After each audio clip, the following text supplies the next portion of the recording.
कई गुना बेहतर है, लेकिन अगर लड़ाई लंबी खिंचती है तो किस तरह का सिचुएशन? पाकिस्तान आणि भारत हे दोन असे देश आहेत जे मागच्या जवळजवळ 70 वर्षांपासून आपल्या एकमेकाचे ॲडव्हर्सरीज आहेत, एकमेकाचे शत्रू आहेत.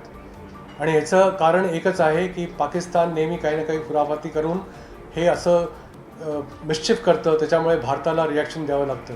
आणि जे त्यांनी 22 एप्रिलला केलं त्याच्यानंतर जे म्हणतात की लक्ष्मण रेषा क्रॉस केली, ती लक्ष्मण रेषा क्रॉस केल्यानंतर भारताला काही गत्यंतर नव्हतं, पण आपल्याला त्याच्या विरुद्ध कारवाई करायची होती. कारण जे इनोसेंट लोक मारले होते, पुलवामा झालं होतं, उरी झालं होतं, त्याच्यामध्ये तरी म्हणता येईल की सैनिक मारले गेले होते. मी असं बिलकुल म्हणत नाही की सैनिकांच्या जीवनाची किंमत नाही आहे, प्रत्येक जीवनाची तेवढीच किंमत असते. पण ह्या वेळेला निहत्ते सिव्हिलियन ज्यांना बिचाऱ्यांना काही करायचं नाही आहे विथ इंटरनॅशनल टेररिझम किंवा इंटरनॅशनल ॲक्टिव्हिटीजशी, त्यांना विचारून त्यांना बोलून त्यांना मारलं गेलं आहे.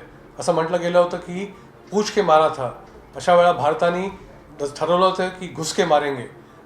अशा वेळेला आपण पाहिलं होतं की जे आपण त्यांना प्रत्युत्तर दिलं होतं ते इतकं मार्मिक होतं की तेव्हा पाकिस्तानला जेव्हा धडा शिकला आणि त्यांचं खूप नुकसान झालं. आणि आपण क्लिअरली तेव्हा म्हटलं होतं की आमचं हे मेजर्ड फोकस आणि नॉन एस्केलेटरी ॲक्टिव्हिटी असेल. आणि आपण असे टार्गेट्स सिलेक्ट केले होते ज्याच्यामध्ये आपण पाहिलं होतं की प्रत्येक टार्गेटचा इतिहास होता आणि तो दहशतवादी किंवा आतंकवाद्यांशी जोडलेला होता. म्हणजे मागच्या जवळजवळ 2 दशकांमधून ज्या ज्या ठिकाणी भारतावरती हमले झाले होते आणि ज्या ज्या लॉन्च पॅड किंवा प्रोटेक्टिव्ह एरियामधून हमले झाले होते त्या सगळ्यांवरती निशाणा केला होता आणि त्यांना ध्वस्त केलं होतं. रिपोर्ट्स आहेत की 100च्या वरती दहशतवादी मारले गेले आहेत. आणि हे झाल्यानंतर पाकिस्तानला कळलं की आता त्यांनी जेव्हा लक्ष्मण रेषा क्रॉस केली आहे त्यांना काहीतरी करावं लागेल. पण पाकिस्तानची स्थिती अशी आहे की पाकिस्तान जास्ती दिवस ही कारवाई लांबवू शकत नाही, कारण त्यांच्याकडे त्यांची कॅपॅसिटी नाही आहे. आणि आपण जर का हे लांबवलं तर पाकिस्तान कधीच्या कधी संपून जाईल. आणि जेव्हा ही संपेल आपण डिसाईड करू की आपला एंड स्टेट कधी आहे. सुरुवात पाकिस्तानने केली, संपवेल भारत. आणि म्हणजे आता टेक्निकली दृष्ट्या दोन्ही देश सक्षम झाले आहेत, ड्रोन हल्ले होत आहेत काय, त्याबद्दल काय वाटतं? म्हणजे आणि आधी कारगिल युद्ध झाला, त्यापूर्वी एकात्तरचा युद्ध झाला, त्यात काय सिमिलर आहे आणि काय डिफरन्स बघतो तुम्ही?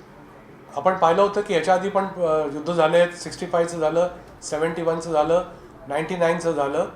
आपण प्रत्येक वेळा पाहिलं आहे की पाकिस्तान किती वेळा आणि किती मोठ्या तादादनी हारलेला आहे. 71ची लढाई पहा तर 90,000 ट्रूप्सने सरेंडर केलं आहे. हे विश्वामध्ये रेकॉर्ड आहे. पाकिस्तानचा तो रेकॉर्ड आहे. पाकिस्तानचे असेच रेकॉर्ड असतात जे ड्युबियस रेकॉर्ड्स असतात. आपण पाहतो इतकं सगळं होऊनसुद्धा. आणि हास्यास्पद गोष्ट ही आहे की अजूनही पाकिस्तान म्हणतं की आम्ही 71मध्ये जिंकलो, आम्ही 65मध्ये जिंकलो. ज्या राष्ट्राला हेही माहिती नाही आहे की तुम्ही जिंकला आहात की हारला आहात, त्यांचे बाशिंद्यांना ते खोटं बोलतात आणि नवीन पिढीला सांगायचा प्रयत्न करतात की आम्ही जिंकलो. ते दिवस वेगळे होते, आजचे दिवस वेगळे आहेत. आपण पाहिलं आहे की त्यांनी ड्रोननी हमले केले, मिसाईलनी हमले केले. आपण टेक्नॉलॉजिकली इतकं ॲडव्हान्स्ड आहोत की आपण पाहिलं आहे की 100% स्ट्राईक पाकिस्तानचे ज्यांनी केले होते आपल्या शस्त्र देशांनी, हे आपण फेटाळून लावले आहेत. आणि त्यांचे प्रत्येक ड्रोन किंवा मिसाईल हे धूळ खात जमिनीवर पडलेत, इफेक्टिव्ह कुठलेच नव्हते.